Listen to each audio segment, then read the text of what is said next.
রব্বুল আলামিন সূরাতুল আরাফের ৩১ নং আয়াতের মধ্যে বলেন, কুলু ওয়াশরাবু ওয়ালা তুসরিফু, তোমরা খাও এবং পান করো কিন্তু অপচয় করো না। তোমরা খাও কিন্তু কি করো না? অপচয় করো না। ইন্নাহু লা ইউহিব্বুল মুসরিফিন, যারা অপচয় করে আল্লাহ পাক রব্বুল আলামিন ওই লোকদেরকে পছন্দ করেন না। অপচয় করলে কি করেন না? পছন্দ করেন না। আল্লাহ পাক রব্বুল আলামিন সূরাত বনী ইসরাঈলের মধ্যে আরো বলেন, যারা অপচয় করে তাদের পরিচয় কি হবে?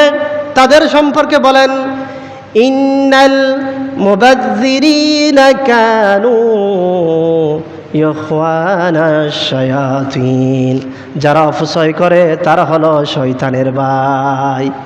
যারা অপচয় করে তারা কার ভাই? শয়তানের ভাই। এই জন্য আমাদেরকে পান করতে হবে এবং এই পানাহারের ক্ষেত্রে অপচয় করা যাবে না। যারা অপচয় করে তারা হলো শয়তানের ভাই। এবং পানাহারের ক্ষেত্রে আমাদেরকে মধ্যম পন্থা অবলম্বন করতে হবে। খাওয়ার শুরুতে আমাদেরকে বিসমিল্লাহ দিয়ে শুরু করতে হবে, খাওয়ার শেষে আলহামদুলিল্লাহ বলতে হবে, আল্লাহ তাআলার শুকরিয়া আদায় করতে হবে। এই জন্য আপনি কি খাবেন কি খাবেন না সেটারও আল্লাহ পাক রব্বুল আলামিন বলেন, কুলু মিন তাইয়্যিবাতি মা রাযাকনাকুম ওয়ালা তাতগাউ ফি, তোমরা উত্তম জিনিসগুলা, ভালো ভালো জিনিসগুলা তোমরা পান করো আর তোমরা সীমা লঙ্ঘন করো না। কি করো না? সীমা লঙ্ঘন করো না। তাহলে এই সীমা লঙ্ঘন কি? সীমা লঙ্ঘন হচ্ছে আল্লাহ তাআলার বাত, আল্লাহ তাআলার প্রাচীর, আল্লাহ তাআলা যে জিনিসগুলা আমাদের জন্য হারাম করেছেন এগুলো যেন আমরা হালাল না করি। তাহলে আমাদের জন্য কি হারাম করেছেন? রব্বুল আলামিন সূরাতুল বাকারার ১৭৩ নং আয়াতের মধ্যে বলেন, ইন্নামা হাররামা আলাইকুমুল মাইতাতা ওয়াদ-দামা ওয়া লাহমাল হিনজির, তোমাদের জন্য আল্লাহ পাক রব্বুল আলামিন মৃত প্রাণীর রক্ত তোমাদের জন্য হারাম করেছেন। ওয়াদ-দামা ওয়া লাহমাল হিনজির, এবং শূকরের গোশত তোমাদের জন্য হারাম করেছেন। মৃত পশুর রক্ত তোমাদের জন্য হারাম করেছেন এবং শূকরের গোশত তোমাদের জন্য হারাম করেছেন। ওয়ামা উহিল্লা বিহি লিগাইরিল্লাহ, যে পশু জবাইয়ের ক্ষেত্রে আল্লাহ তাআলার নাম নাই ওই পশু তোমাদের জন্য ভক্ষণ করা আল্লাহ তাআলা হারাম করে দিয়েছেন। যেই পশু জবাই করার ক্ষেত্রে কোনো প্রতিমা, কোনো মূর্তি, কোনো মানুষের নামে জবাই করা হয়েছে সেটা মুসলমানের জন্য কি করা হয়েছে? হারাম করা হয়েছে। আল্লাহ পাক রব্বুল আলামিন বলেন, ফামানিত্তুররা গায়রা বাগিন ওয়ালা আদিন ফালা ইসমা আলাইহি, কেউ যদি বিপদের মধ্যে পড়ে, প্রাণ সংকটের মধ্যে পড়ে, যদি এগুলা পান করে তাহলে তার গুনাহ হবে না। কেউ বাধ্য হয়ে পান করলে তাহলে কি হবে না? গুনাহ হবে না। কিন্তু বাধ্য না হয়ে নিজেকে কি করার জন্য বা কি আল্লাহ তাআলার বিধান, এটা খেলে আমার কি হবে, এটা যদি কেউ করে, এই জন্য আল্লাহ পাক রব্বুল আলামিন এই বিষয়গুলা আমাদের জন্য হারাম করেছেন। এই জন্য সাগরের মধ্যে যা কিছু রয়েছে সবই আমাদের জন্য হালাল। রব্বুল আলামিন সূরাতুল মাইদার ৯৬ নং আয়াতের মধ্যে বলেন, উহিল্লা লাকুম সাইদুল বাহরি ওয়া তুআমুহু, সাগরের মধ্যে যা কিছু রয়েছে ওই প্রত্যেক প্রাণী তোমাদের জন্য আল্লাহ পাক রব্বুল আলামিন হালাল করেছেন। সাগরের মধ্যে যা আছে তা কি করেছেন? হালাল করেছেন। সহিহ আবু দাউদের ৮৩ নম্বর হাদিস, ওয়া তুহুরুল মাউ, সাগরের পানি হলো পবিত্র, হিল্লুল মাইতাতাহু, আর সাগরের মৃত প্রাণীও তোমাদের জন্য আল্লাহ তাআলা হালাল করেছেন। মাছ আমাদের জন্য হালাল না? এগুলো তো অনেক আগে মারা যায় না, আমাদের কাছাকাছি কিন্তু অনেক পরে, কিন্তু এই সাগরের মাছ আমাদের জন্য আল্লাহ পাক রব্বুল আলামিন কি করেছেন? হালাল করেছেন। এটা হলো হালাল হারামের বিষয়। এই জন্য বলতেছিলাম মদ এবং জুয়া।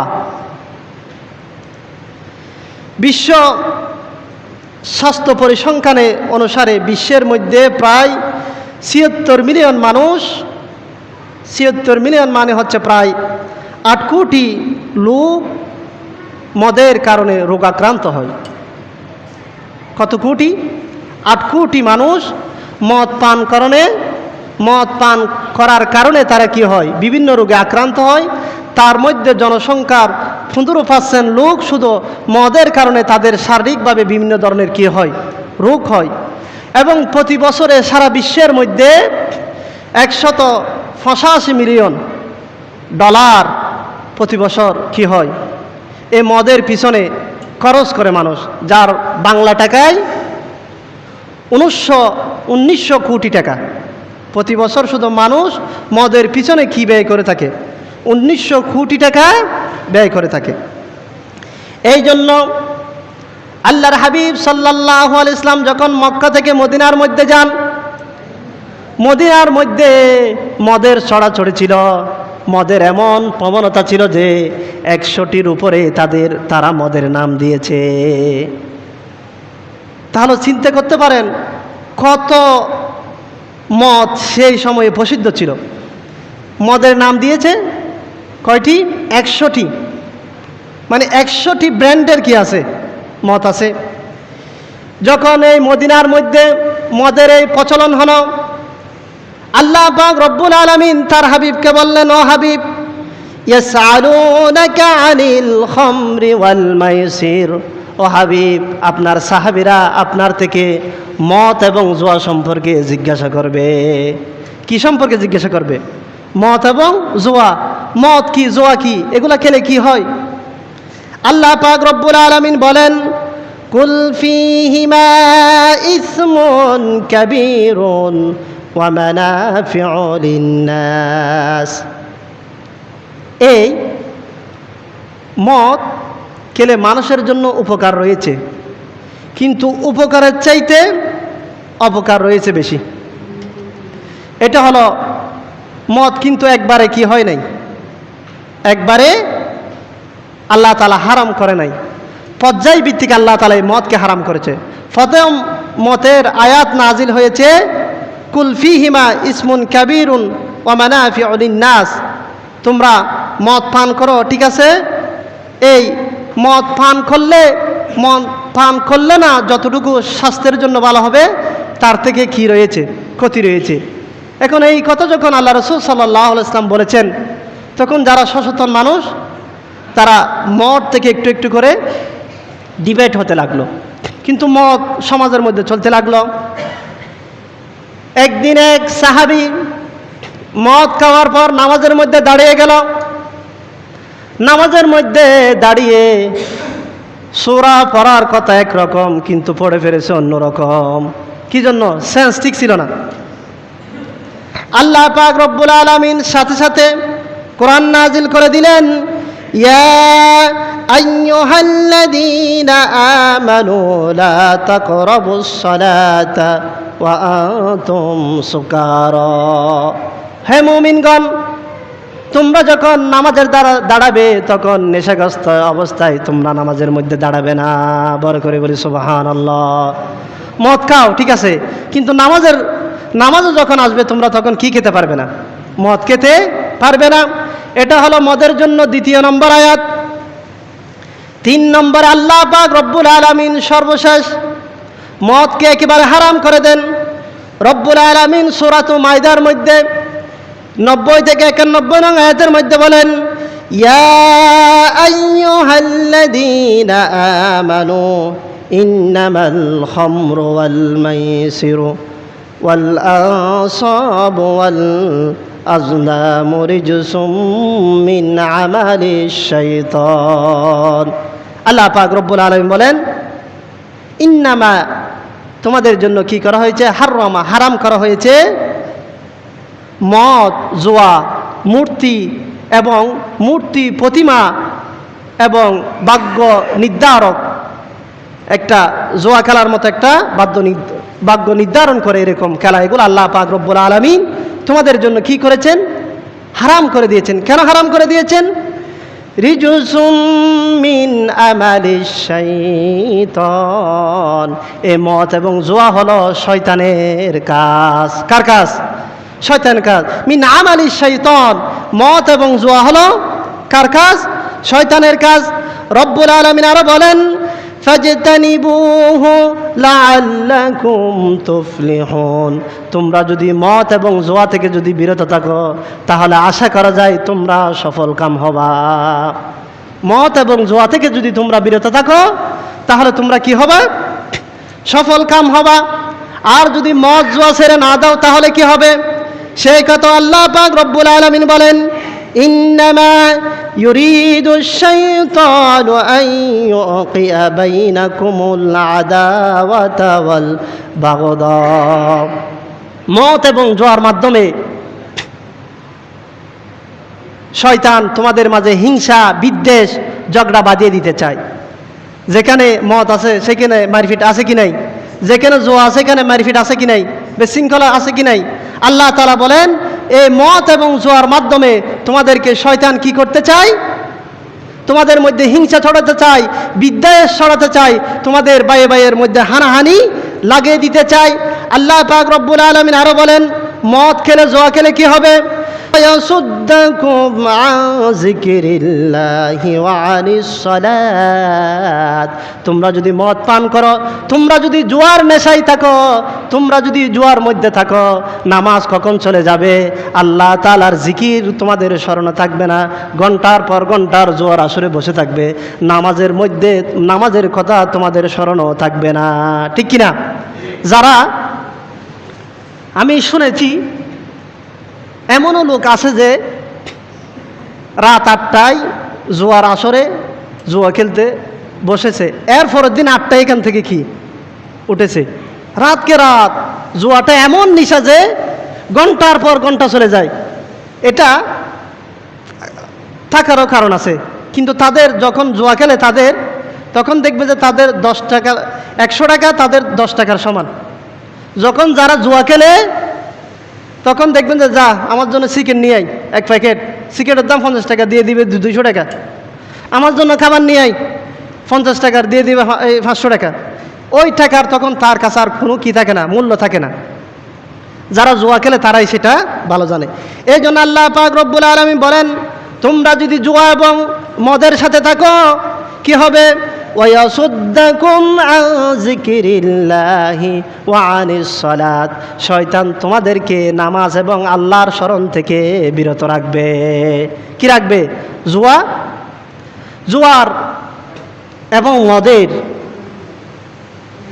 একজন মানুষ যখন মদ পান করে, ডাক্তাররা বলতেছে যে মদ পানের কারণে প্রথমে লিভার নষ্ট হয়ে যায়। কি নষ্ট হয়ে যায়? লিভার নষ্ট হয়ে যায়, হার্ট অ্যাটাক হয় এবং আত্মহত্যা প্রবণতা বৃদ্ধি পায় এবং বিভিন্ন দুর্ঘটনার সম্মুখীন হয়। অনেক ড্রাইভার দেখবেন যে অধিকাংশ ক্ষেত্রে যে অ্যাক্সিডেন্টগুলো হয় মদ পান করার কারণেই হয়, অধিকাংশ ক্ষেত্রে। এই জন্য জুয়া এটা তো আরও তো মারাত্মক।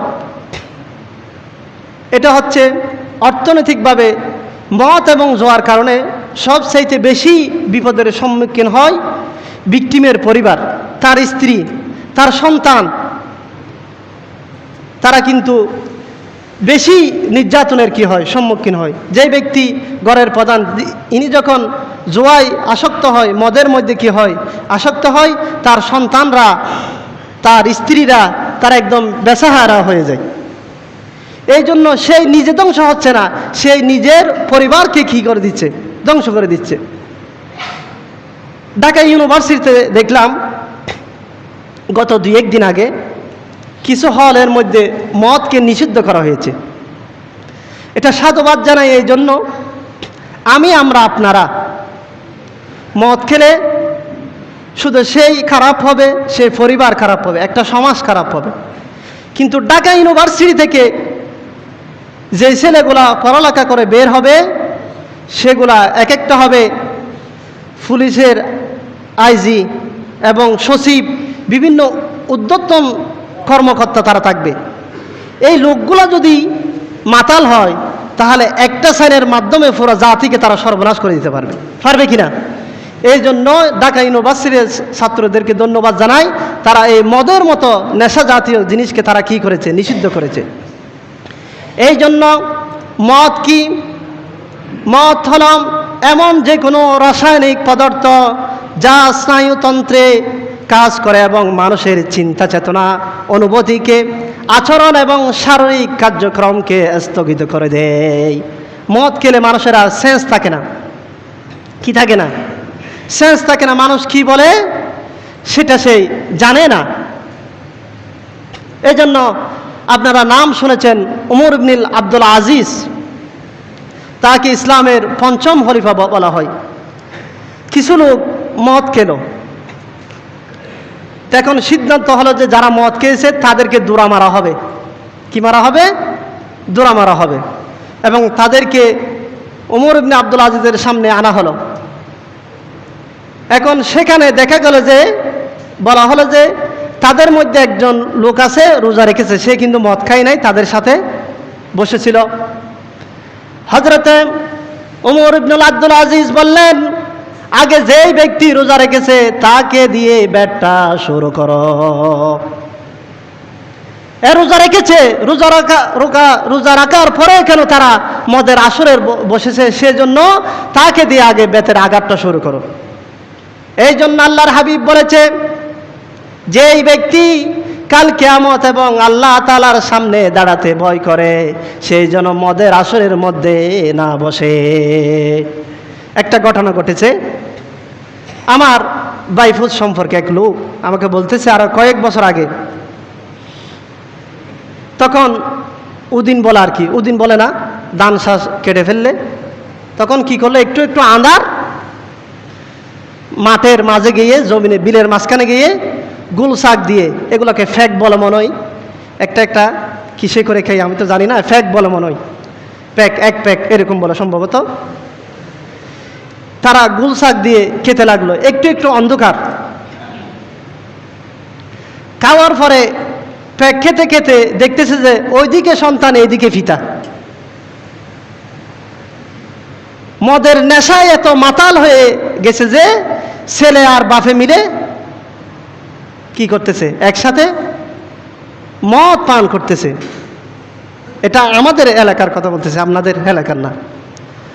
সম্মানিত হাজিরিন, বলতেছিলাম কালকে এক মহিলা একটা ভিডিও দেখলাম, বলতেছে তোমার কাছে মদ কেন? সে বলতেছে আমার কাছে মদের লাইসেন্স আছে। আমরা এমন একটা দেশের মধ্যে বাস করি, মদ খেলে পুলিশে দৌড়াবে, আবার মদের লাইসেন্সও দিবে। এই জন্য আমেরিকা থেকে শুরু করে সারা পৃথিবীর মধ্যে মদের জন্য অভিযান চালানো হয়েছে, তারা মদকে নিষিদ্ধ করতে পারে নাই। মদকে একমাত্র নিষিদ্ধ করতে পেরেছে ইসলাম। বড় করে বলি সুবহানাল্লাহ। যারা ধর্মকে মেনে চলে, ধর্ম অনুভূতি নিজেদের মধ্যে থাকে, তারা কখনো মদের মতো নিকৃষ্ট জিনিস পান করতে পারে না। এই জন্য মদ হলো সকল পাপের মূল। বনি ইসরায়েলের মধ্যে এক রাষ্ট্রপতি ছিল। ওই রাষ্ট্রপতি এক বুজুর্গ ব্যক্তিকে 4টি কাজ করার জন্য নির্দেশ করলো, এই 4টি কাজ যদি তুমি না করো আমি তোমাকে হত্যা করব। রাষ্ট্রপতি বলল এক বুজুর্গ ব্যক্তিকে, তোমাকে 4টি কাজ করতে হবে, এই 4টি কাজ যদি না করো তোমাকে আমি কি দিব? মৃত্যুদণ্ড দিব। এই 4টি কাজ কি? তখন ওই রাষ্ট্রপতি বলল, 1 নম্বরে তোমাকে মদ পান করতে হবে, 2 নম্বরে তোমাকে মানুষ হত্যা করতে হবে, 3 নম্বরে তোমাকে ব্যভিচার করতে হবে, 4 নম্বর তোমাকে শূকরের মাংস খেতে হবে। ওই বুজুর্গ ব্যক্তি মনে মনে চিন্তা করলো যে শূকরের মাংস খাওয়া তো বিরাট গুনার কাজ, আমি শূকরের মাংস খাবো না, এটা আমার দ্বারা সম্ভব না। দ্বিতীয় বলল যে ব্যভিচার করতে পারবো না, এটাও গুনার কাজ। 3 নম্বর বলল যে আমি মানুষ হত্যা করতে পারবো না, সেটাও গুনার কাজ। কিন্তু মদ একটু করে খেলে আর কি হবে, আমি মদেই খাই। ওই বুজুর্গ ব্যক্তি কি করলো? মদ পান করলো। মদ পান করার পরে নিশাগ্রস্ত হয়ে সেই শূকরের মাংস খেলো। শূকরের মাংস খাওয়ার পর মাথা যখন ঠিক নাই, তখন সেই বেবিচারের মধ্যে লিপ্ত হলো। বেবিচার করার পর সেই মানুষকে হত্যা করলো। বড় করে বলি নাউজুবিল্লাহ। এই জন্য আল্লাহর হাবিব সাল্লাল্লাহু আলাইহি ওয়াসাল্লাম বলেছেন, লা তাশরাবিল খামরি ফাইন্নামা মিফতাহু কুল্লি শাররিন। মদ, লা তাশরিবুল খামরি, তোমরা মদ পান করো না। কেন হলো? মদ হলো সমস্ত পাপের মূল। মদ হলো কি? সমস্ত পাপের মূল। সে যদি তখন একটু করে শুকরের মাংস খেত তাহলে হয়ে যেত, কিন্তু মদ খাওয়ার কারণে সে 7টি কাছেই করে ফেলল। সম্মানিত হাজিরিন, এই জন্য আল্লাহর হাবিব সাল্লাল্লাহু আলাইহি ওয়াসাল্লাম বলেছেন, কুল্লু মুস্কিরিন খামরুন, প্রত্যেক নেশা জাতীয় বস্তু হলো মদ। প্রত্যেক নেশা জাতীয় বস্তু হলো মদ। ওয়া কুল্লু খামরিন হারামুন, আর প্রত্যেক মদ হলো হারাম। খ্রিস্টান ধর্মের মধ্যে অল্প করে মদ খেলে কি হয় না? গুনাহ হয় না। কিন্তু আল্লাহ রাসূল সাল্লাল্লাহু আলাইহি ওয়াসাল্লাম বলেছেন, যেটি হারাম সেটা অল্প খেলেও হারাম, সেটি বেশি হলেও হারাম। এই জন্য মদ খাওয়া যাবে না। আল্লাহ রাসূল সাল্লাল্লাহু আলাইহি ওয়াসাল্লাম বলেছেন, যেই ব্যক্তি মদ পান করে তার 40 দিনের ইবাদত আল্লাহ পাক রব্বুল আলামিন কবুল করেন না। সে যদি তাওবা না করে দুনিয়া থেকে বিদায় নেয় তাহলে তার স্থান হবে জাহান্নামে। বড় করে বলি নাউজুবিল্লাহ। সালাতুন ইয়া রাসূলুল্লাহ, সালামুন ইয়া হাবিবাল্লাহ, খুদা খুদা खरीदार मोहम्मद, खुदा मिलता है दरबार मोहम्मद। सलातुन या रसूल अल्लाह, सलामुन या हबीब अल्लाह। অনেকে হারাম বস্তুর মাঝে শেফা খুঁজে। এই জিনিসটা খেলে এটার মধ্যে হারাম হয়েছে, কি হয়েছে, এটার মধ্যে শেফা খুঁজে। কিন্তু আল্লাহর হাবিব হাদিস শরীফের মধ্যে রয়েছে, ইন্নাল্লাহা লাকুম ইয়াজআল শিফাউকুম ফীমা হাররামা আলাইকুম। যে বস্তু আল্লাহ তাআলা তোমাদের জন্য হারাম করেছেন ওই বস্তুর মধ্যে কোনো শিফা নাই। যেটি তোমাদের জন্য হারাম করেছে ওই বস্তু তোমাদের জন্য কোনো কি নেই, শিফা নাই। হতে পারে এমন একটি জিনিস আপনার জন্য হারাম, কিন্তু চিকিৎসকরা বলছে যে এটা গ্রহণ না করলে আপনি মারা যেতে পারেন। সেই ক্ষেত্রে স্কলাররা বলেছেন যে এটা গ্রহণ করা যাবে। মারা যাওয়ার ক্ষেত্রে এটি না হলে আপনি বাঁচবেন না, সেই ক্ষেত্রে এটি ব্যবহারের কি দিয়ে দেওয়া হয়েছে, অনুমতি দেওয়া হয়েছে। এই জন্য আল্লাহর হাবিব সাল্লাল্লাহু আলাইহি ওয়াসাল্লাম বলেছেন, 3 ব্যক্তির জন্য আল্লাহ তাআলা জান্নাতকে হারাম করেছেন। সালাসাতু ক্বাদ হারামাল্লাহু আলাইকুমুল জান্নাহ, 3 ব্যক্তির জন্য আল্লাহ তাআলা জান্নাতকে হারাম করেছেন। তার মধ্যে এক ব্যক্তি হলো মুদমিনুল খুমর, যেই ব্যক্তি মদ পান করে তার জন্য আল্লাহ তাআলা জান্নাতকে হারাম করে দিয়েছেন। ওয়া আকুল লিওয়ালিদাইহি, এবং ওই সন্তান, যেই সন্তান পিতামাতার অবাধ্য হয় তার জন্য আল্লাহ তাআলা জান্নাতকে হারাম করে দিয়েছেন। 3 নম্বর হলো ওয়াদায়ুস, 3 নম্বর হলো দায়ুস। দায়ুসকেও আল্লাহ তাআলা জাহান্নাম কাছেও দিবেন না। দায়ুস কি? দায়ুস হলো ওই ব্যক্তি যার কন্যা, যার স্ত্রী বেপরদায় চলে, ফাহেশা কাজ করে, ওই ব্যক্তি জিন্দা থাকার পরও তার মুখ দিয়ে কোনো প্রতিবাদ বের হয় না, ওই ব্যক্তিকে দায়ুস বলা হয়েছে। কন্যার কারণে, স্ত্রীর কারণে ওই ব্যক্তিকে জাহান্নামের মধ্যে দেওয়া হবে। বড় করে বলে নাউজুবিল্লাহ। তাহলে এই জন্য এই মদের অনেক অপকার রয়েছে। মদ এবং জুয়া, প্রাথমিকভাবে মদ যে মানুষের লিভার কি হয়, নষ্ট হয়, তার প্রধান কারণ হচ্ছে মদ। 2 নম্বর কিডনি, হার্ট অ্যাটাক, সড়ক দুর্ঘটনা, এগুলো মদের কারণে হয়ে থাকে। আর জুয়ার কারণে কি হয়? অর্থনৈতিকভাবে মানুষ সর্বহারা হয়ে যায়। আপনারা শুনেছেন জুয়াকে মানুষ পয়সাওয়ালা হয়েছে, এরকম শুনেছেন? সর্বোচ্চ 1 মাস, 2 মাস, 1 বছর। আমাদের এখানে একজন চেয়ারম্যান নাম বলতেছি না, তিনি আমাদের ছোটকাল থেকে দেখতেছি যে তিনি আমাদের চেয়ারম্যান, তিনবার চেয়ারম্যান ছিলেন। তিনি এখন রাস্তার ফকিরের মতো। তিনি যখন চেয়ারম্যান ছিলেন তখন নাইট ক্লাবে গিয়ে, শহরের বড় বড় ক্লাবে গিয়ে তিনি কি খেলতো? জুয়া খেলতো। এখন রাস্তায় দেখলে তাকে কেউ সালামও দেয় না, এই অবস্থা। তাহলে ওই ব্যক্তি হওয়ার ছিল সম্মানী ব্যক্তি, কিন্তু মদ খাওয়ার কারণে সমাজের মধ্যে, পরিবারের মধ্যে তার কোনো সম্মান নাই। জুয়া খাওয়ার কারণে তার কোনো সম্মান নাই, আছে নাকি? এই জুয়া খাওয়ার আরেকটি প্রবণতা হলো, আপনি হয়তো বুঝবেন 1 বছর, 5 বছর, 10 বছর পরে গিয়ে বুঝবেন, কিন্তু যৌবন বয় আপনার গায়ে শক্তি, কিন্তু এটা আপনার অনুভব হচ্ছে না। একটা পর্যায়ে যখন আপনার মেয়ের জন্য সম্বোধন আসবে, আপনার ছেলেকে যখন বিবাহ দিবে, মানুষ চাইবে যে ওই লোকটা কেমন। যদি জানে যে আপনি জুয়া খেলেন, আপনি মদ খান, দেখবে যে ভালো কোনো ফ্যামিলির ঘর থেকে ঘর আসলে বাইরে থেকে বাইরে চলে যাবে। বলেন ঠিক কিনা? এরকম আমার চোখ দেখায় অনেক হয়েছে। কিন্তু মেয়ে অনেক ভালো, ছেলে অনেক ভালো, ধরো বাপ জুয়োটি হবে তো মথুর ইতার ভালো হইলেও হইলেও। তাহলে মদ খেয়ে আপনি নিজের ক্ষতি করতেছেন না, আপনার পরিবারের ক্ষতি করতেছেন, সমাজের ক্ষতি করতেছেন, রাষ্ট্রের ক্ষতি করতেছেন। এই জন্য 10 প্রকারের ব্যক্তিকে আল্লাহর হাবিব সাল্লাল্লাহু আলাইহি ওয়াসাল্লাম অভিশাপ দিয়েছেন।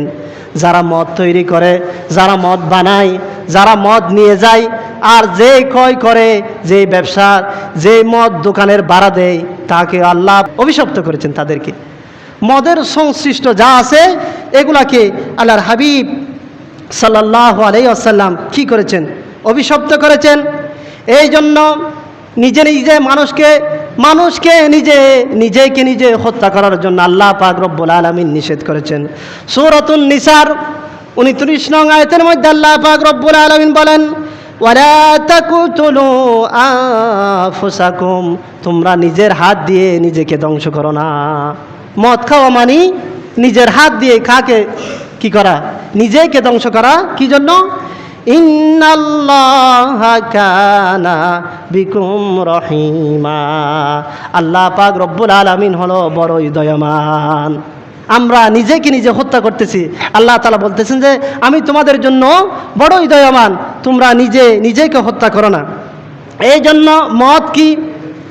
হাদিস শরীফের মধ্যে ওমর রাদিয়াল্লাহু তাআলা বলেছেন, আল খুমরু মা খামারাল আকল, মদ হলো যা বিবেক বুদ্ধিকে আচ্ছন্ন করে দেয়, তাই হলো মদ।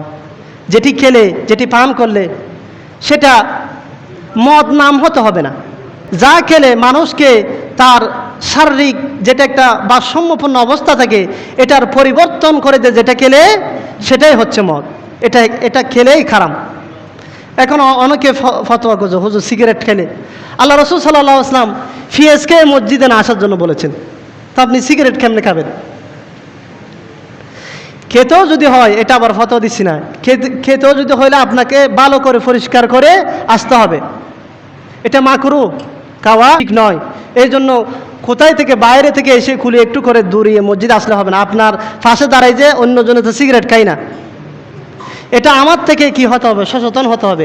আপনি সিগারেট খান যে সিগারেটের গন্ধটা আপনার থেকে ভালো লাগতে পারে, কেউ যদি ওখানে সিগারেট খেলে গন্ধটা আমার কাছে চলে আসে, এই গন্ধটা আমার ভালো লাগে না, কি জন্য? আমি তো এটা খাই না।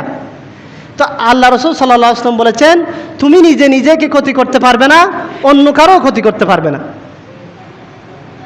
নিজের ক্ষতি তো করতে পারবে না, অন্য কারো ক্ষতিও করতে পারবে না। সেই জন্য সম্মানিত হাজিরিন, এই মদ, এই জুয়া, বললাম যে এটা প্রাথমিকভাবে যারা পরিবারের সদস্য রয়েছে তার স্ত্রীর সমস্যা হয়, সন্তানের সমস্যা হয়, পারিবারিকভাবে সমস্যা হয়, সামাজিকভাবে সমস্যা হয়।